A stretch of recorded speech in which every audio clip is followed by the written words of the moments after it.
how to use Shippo on Wix. It's very easy to do it. I will just show you in just few seconds, and in just short step of tutorial you will able to use Shippo on Wix. So first of all, you have to click on the Shippo, right? This is a link, and just go to Google here. You have to make an account, so just click on get started. To make an account, you have to just enter your name, your last name, your first name, email address, and password.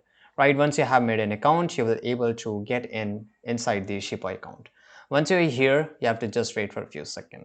To add and store, sometimes you get a notification to add a store, but sometimes you doesn't. If you doesn't get any notification, click on the top right gear icon on the settings. On the left side, you will able to see a lot of option.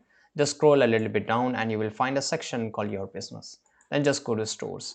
Once you click on the store here, you can see that my Shippo account is added to Shopify and Squarespace. If you haven't added your store, of course you would have haven't, so just click on connect store. And here on the second option, you will find Wix. Just click on Wix, click on connect. And it will load for a few seconds here, and you have to just wait patiently, and you have to sign in with your Wix account. Once you have logged in into your Wix account, here it will ask you to connect your Shippo with Wix. Click on agree and add. Once you click on agree and add, you have to again wait for a few seconds, right? And here you can see that our store has been added by Shippo. If I just click on the settings icon just to show you and go to the store, right? And here it will show me that Wix, and this is my one of the site of Wix has been connected. Same way, if you want to disconnect, click on disconnect and you will able to do it.